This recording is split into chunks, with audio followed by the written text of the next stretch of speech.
back to my channel. I hope that you're doing well. Welcome to another video and welcome back to my 2022 stats and my yearly overview video. Today we're going to be talking about my stats for the year 2022, as well as at the end of this video we're going to be talking about all of the books that I was able to get to this year. So that'll be a quick portion of this video, but if you just want a little snapshot of my year, that will happen at the end of this video. But the big majority and the big portion of this video is going to be talking about my stats and all of the numbers that are incorporated in that. I love graphs. I love seeing graphs. I think they're so much fun and so entertaining to look at, so hopefully you guys will enjoy this video. I am trying to get this up to you in a timely manner. However, we'll see. Hopefully this comes to you in the month of January when it's timely, but if not, don't blame me. I have a baby and life is hard, okay? So I'm going to pop up graphs on the screen. Hopefully that will be fun and exciting for you. I think last year I did like a screen recording thing, but today it's just going to be pictures. Hopefully that is good enough. But I'm just going to go ahead and just talk about everything. I do use G from Books Rea call pile spreadsheet to track all of my stats. So that's where I'm getting all of this information, as well as Goodreads. So if you guys want to go see anything in regards to my Goodreads stats, I will leave that link down in the description box below. And let's go ahead and get into the numbers. So this year was a very different year for me. Obviously I got pregnant and I had a lot of reading slumps in between my pregnancy. So I didn't do as well as I did last year, but I was able to read 178 books this year, which is still freaking fantastic. Seeing as I went through quite a bit of a slumpy time, still reading 178 books was great. Granted, last year I read 230, so definitely a big difference, but I'm still very proud of my number for this year. Okay, so of those 178 books, the shortest book that I read was Warm Up by V. Schwab, and that was 15 pages. And then the longest book that I read was Zodiac Academy, Cursed Fates. I don't know which one in the series that one is, but that was 886 pages. My average book length this year was 384 pages, so I think that was actually higher than last year because I read a lot of chunky books in 2022. My most shelved book that I have read is Looking for Alaska, with 2 million people wanting to read it or read it, and my least shelved book was Payback by Kristen Simmons, with 1,000 people that have shelved it. And then I have a really high average rating this year. It's a 4.1. That is extremely high. And I feel like, did I give out that many 5 stars? I don't know. But I read a lot of romance this year, and a lot of romance hits very well for me. It's very rare that I don't like a romance book, so it makes sense why this rating is so high, but holy crap, that's like extremely high. And the highest rated book that I read this year makes me so happy because it's a book in the Hades series by Take James, and that is Club 22. Like, are you kidding me? I'm pumped. I'm pumped about that. So yeah, that was the stuff that I found on Goodreads that just tells you a couple of things about your year. So I just wanted to share that. But let's get back into the graphs. So like I said, I did read 178 books this year. My best month was January with 25 books. And then my worst month was actually April with 6 books. And April was the month that after I found out I was pregnant, I was having like super bad morning sickness and I just couldn't get up the motivation to read. I was exhausted all the time. The fatigue was bad, so that makes sense. And then May was also pretty bad. I read 7 books, but other than that, it was a pretty successful reading month with at least over 10 books. That of course equates to the pages read. I read 66,102 pages, my best month being January with 10,000 pages, and then of course my worst month with April at 2,388 pages. But I think I average around the same amount of pages each month.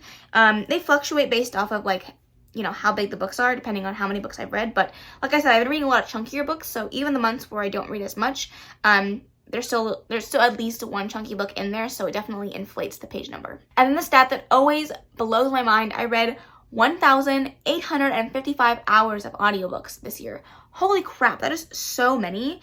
Of course, my best month being January with 252 hours, and even the month in April when I only read, what was it, 7 books or 6 books, it was still 71 hours of audiobooks. Like, that is absolutely bonkers. If you guys have already seen my worst books 2022, you'll know that I DNF'd 8 books this year, and it was really only like in certain sections of the year. So January and February I DNF'd some, and then July through October I DNF'd some, but there's some months in between where I didn't DNF a single book, so not too bad. My reading methods haven't really changed much this year from last year.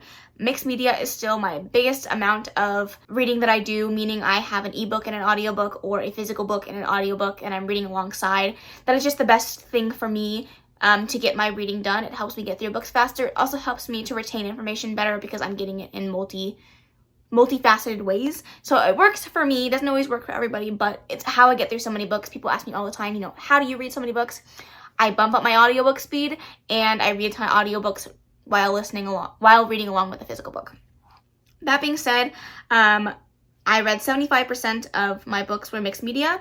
I read 35 audiobooks, 5 physical books, and 4 ebooks. So pretty low on the physical and ebook side. I think the physical books were only graphic novels and manga. Everything else I read either an ebook of, or I read the audiobook alongside the physical and ebook. This year I read 11 different genres, my biggest genre being romance. I read 92 romances in 2022. 92! That is over 50% of my reading was all romance this year. And then I read 43 fantasy, and the next biggest chunk in the pie would be paranormal, which is most likely paranormal romance, so you could just add that into the romance section. So a lot of romance this year. I'm not mad about it in the slightest. I had so much fun this year reading dark romances and contemporary romances, romantic suspense, like all of that stuff. It was just so much fun, and I regret nothing. I guess the next biggest chunk would be contemporary with 11 books, but everything else was just kind of barely sprinkled in here and there. And then the page length that I read the most of this year was 300 to 400 pages, and then 300 to 350 pages. Everything else kind of differed in between there, but honestly, I'm happy with that. I'm reading bigger and bigger books as the years go on, and that is something that I've been so afraid of in recent years, so I'm really trying to get past that fear and just read the chunky books and be proud of it. As for my book formats, I feel like this is pretty standard every year. I read mostly novels. I did read 151 novels this year. I read 21 novellas, 3 graphic novels, and then a few other things here and there, some nonfiction, some short stories. I can't even get the full graph of the amount of publishers I read this year. It's a freaking lot, but the publishers that I read from the most this year were Caroline Peckham and Susan Valenti, because they self-publish, Little Brown, Tate James, Sophie Lark, Penguin Teen, Tor, Trinkets and Tales, which is Katie Roberts, and Berkeley.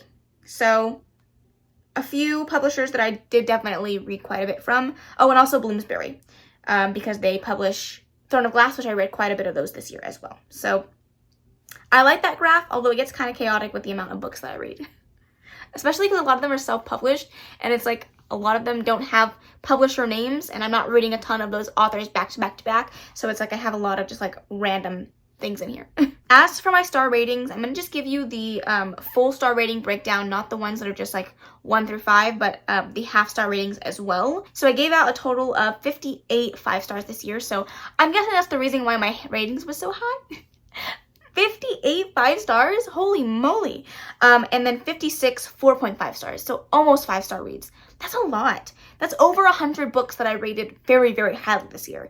I don't know if I'm just being lenient with my ratings or if I just read some really fantastic books. I had 27 4 stars, 16 3.5 stars, 10 3 stars, and then just a handful of 2.5 and 2s and 1s. So honestly, a really fantastic reading year. I read a lot of really great books, so I cannot even be mad at it. Then we're jumping into publication years, which I don't really focus too much on. I like to read new releases, but I will read a book published in 2008 and a book published in 2023. Like, it really doesn't matter, but my most read was 49 books in 2021. There is 31 books in 2022 that I read. For 2020, I read 35 books, so mostly new-ish releases, but definitely some sprinkled in from 2019, 2015, 2016, 2018. A large jumble of numbers there, but mostly relatively new releases. As for my age breakdown, this is the year where I read the most adult books. Last year, I read quite a bit of romance, but I definitely still read more YA than adult, and this year definitely changed quite a bit. I read 63% adult and only 21% YA. I also read 12% new adult, so it's definitely steering into that older range. So what that's like 75% of my books were not YA and under. So that's crazy. I am not mad about it though, because like I said, romance has been my main genre, and I'm not trying to read YA romance as much as I am trying to read adult romances. So it makes sense. Then we have some rep breakdowns that I wanted to share in here, which are LGBTQI plus rep, as well as other representation such as disabilities, mental health, illness, things like that. So for LGBTQI+, it's about 50% of the books that I read had LGBTQI+ rep, and 50% didn't.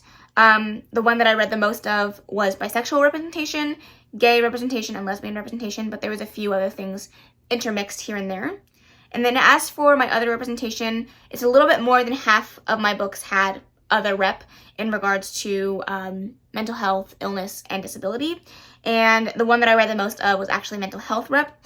And then disability and illness were kind of like split down the middle. In regards to how I got my books, how I acquired them, 150 of the books that I read this year were ones that I owned. Either that is owned via audiobook, physical, or ebook, but I still owned them, so that's great. That means that I ticked off 150 books off of my TBR this year. Granted, I hauled a lot of books, so the numbers are probably skewed, but 150 books off my physical TBR, that's fantastic. And then I read 10 books from the library, 9 that were gifted to me, and 7 that does not say. I don't know what that 7 is, but it wasn't owned.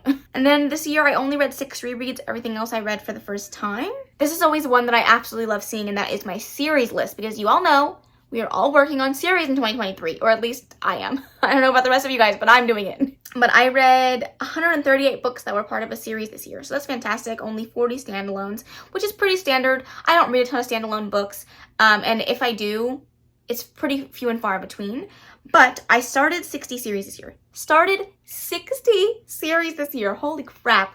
But I did read 58 sequels, and I finished 36 series this year. That's really good. 36 series finished. Granted, that could mean that I started the book and then decided to DNF the series, and so that is counted as finished. But still, 36, pretty damn good. Then we have one that I really like to see because I am a visual person, but the color breakdown.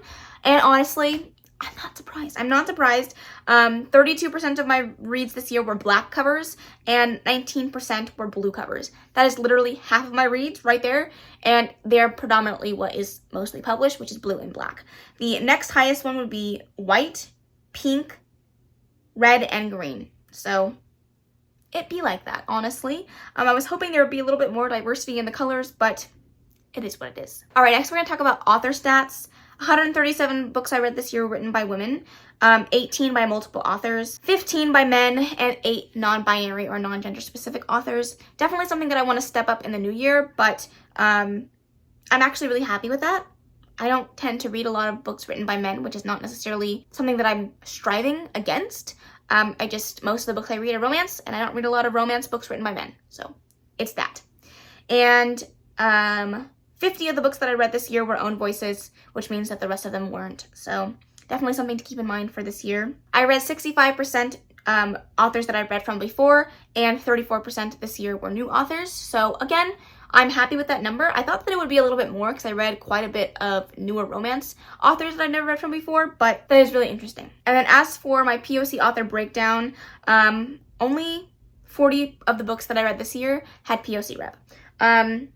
I wish that it was more, if I'm being honest. I really wish that it had a little bit more representation in there. So definitely another thing that I can work on, but this number is up from last year, so that's really good.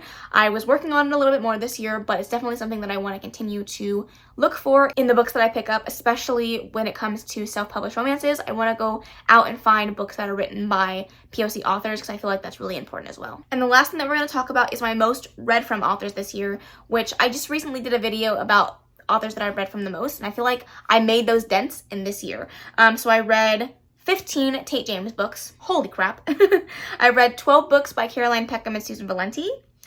I read 6 Sarah J. Maas books, 9 Katie Robert books, and 4 Sophie Lark books. So I feel like those are the people that I feel like I read the most from, and it definitely reflects in this graph. That was hard for me to say.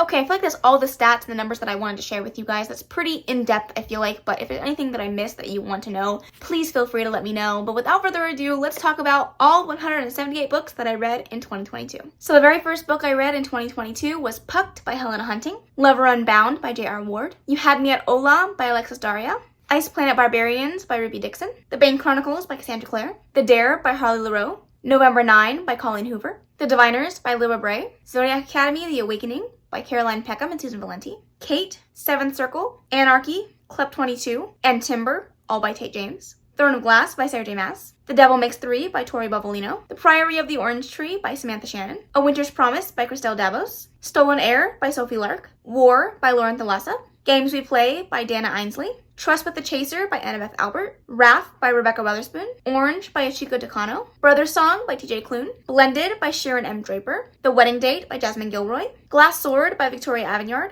The Boyfriend Project by Farrah Roshan. Wings of Ebony by J.L. Between the World and Me by Tani Shecoates. Zenny by Rebecca Weatherspoon. Instructions for Dancing by Nicola Yoon. House of Earth and Blood by Sarah J. Maas. Your Dad Will Do by Katie Robert. House of Sky and Breath by Sarah J. Maas. Bittersweet Surrender by QB Tyler. The Inheritance of Orquídea Divina by Zarita Cordova. Bitter by Kweke Emezi. The Passing Playbook by Isaac Fitzsimons. Black Enough, an Anthology by Evie's Boy. Vault by Tate James. Fortuna Sworn by KJ Sutton. House of Salt and Sorrow by Erin A. Craig. Looking for Alaska by John Green. Savage Lover by Sophie Lark. Still Beating by Jennifer Hartman. Bloody Heart by Sophie Lark. The Death of Vivek Oji by Kweke Emezi. Reminders of Him by Colleen Hoover. Beartown by Frederick Bachman. Dead Man's Isle by Caroline Peckham and Susan Valenti. The Extraordinaries by TJ Klune. Carnival Hill by Caroline Peckham and Susan Valenti. Crowd of Midnight by Sarah J. Maas. Colty by Mariana Zapata. Concrete Rose by Angie Thomas. Under One Roof by Ali Hazelwood. The Play by Elle Kennedy. Electric Idol by Katie Robert. Air of Fire by Sarah J. Maas. Ruthless Games. The Reckoning. Shadow Princess. Cursed Fates and Fated Throne by Caroline Peckham and Susan Valenti.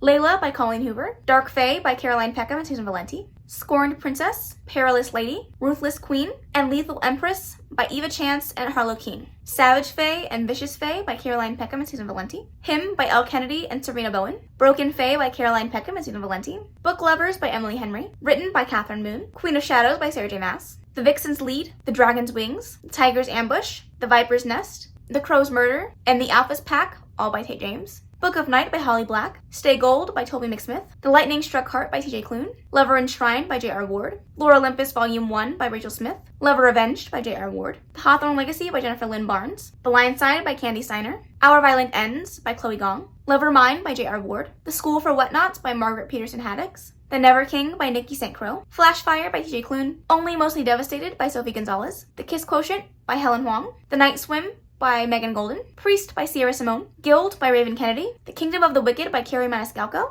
Prince Charming by Rachel Hawkins. Longshot by Kennedy Ryan. Six Crimson Cranes by Elizabeth Lim. The Destiny of Dragons by TJ Klune. Even If We Break. Frizzy by Clarabelle A. Ortega. Bad Dream by Joanna Darling. King of Libertines by Pam Godwin. Shipped by Angie Hockman. Twisted Love by Anna Huang. Wicked Beauty by Katie Robert. The Heart Principle by Helen Huang. Lilac by B.B. Reed. Inseparable by Siobhan Davis. The Raven Boys by Maggie Stiefvater. The Astonishing Color of After by Emily X. Pan. Lost in the Neverwoods by Aiden Thomas. Honey Trap by Tate James. The Sunbearer Trials by Aiden Thomas. Dead Drop and Kill Order by Tate James. Furyborn by Claire Legrand. Playing for Keeps by Kendall Ryan. One Moment Please by Amy Dawes. Lore Olympus Volume 2 by Rachel Smith. Boyfriend Goals by Riley Hart. Things We Never Got Over by Lucy Score. Lola and the Millionaires Part 1 by Catherine Moon. The Wrong Heart by Jennifer Hartman. Across the Green Grass Fields by Shauna McGuire. It Ain't Me Babe by Tilly Cole. All Roads Lead Here by Mariana Zapata. Broken Vow by Sophie Lark. Broken Bonds, Savage Bonds, Blood Bonds, and Force Bonds by Jay Bree. The Final Gambit by Jennifer Lynn Barnes. Warm Up by V.E. Schwab. Learn My Lesson by Katie Robert. Stuck With You by Ali Hazelwood. A Gathering of Shadows by V.E. Schwab. Wanting Mr. Kane by Shanora Williams. Scream for Us by Molly Doyle. Tattered Stars by Catherine Cowles. Crimes of Passion by Jack Carbon. Percy Jackson and the Last Olympian by Rick Riordan. Challenge by Amy Dawes. Heat Wave by TJ Klune. A Worthy Opponent and the Beast by Katie Robert. A Lot Like Adios by Alexis Daria. The Sea Witch and Queen Takes Rose by Katie Robert. Surrender by Rosie Adams. Getting Schooled by Christina C. Jones. Twisted Games by Anna Huang. Girls of Fate and Fury by Natasha Nyong. Payback by Kristen Simmons. Funny You Should Ask by Lisa Sussman. Hook, Line, and Sinker by Tessa Bailey. You Made a Fool of Death with Your Beauty by Kweke Emezi. Delilah Green Doesn't Care by Ashley Herring Blake. Gifting Me to Your Best Friend by Katie Robert. Melt for Us by Molly Doyle. It Starts With Us by Colleen Hoover. Love on the Brain by Ali Hazelwood. A Lesson in Vengeance by Victoria Lee. Isn't It Bromantic by Lisa K. Adams. Mistletoe and Mr. Right by Sarah Morgenthaler. A Very Merry Bromance by Lisa K. Adams. The Final Empire by Brandon Sanderson. And finally, Blockshot by Kennedy Ryan. Alright, you guys, that is everything for my 2022 stats and yearly overview. I really hope you enjoyed this video. Let me know down below what your most impressive stat is this year. I would love to chat with you in the comments. Also, let me know if you have read any of the books I mentioned in today's video and what you thought of them. I would love to hear your thoughts. That is the end of this video, though. I really hope you enjoyed it. If you did, please make sure to give it a big old thumbs up. Don't forget to subscribe before you leave. And of course, leave any comments, questions, and suggestions in the comment section below. And I will see you in the next video. Bye! Baby, turn it down like a sweet and ready.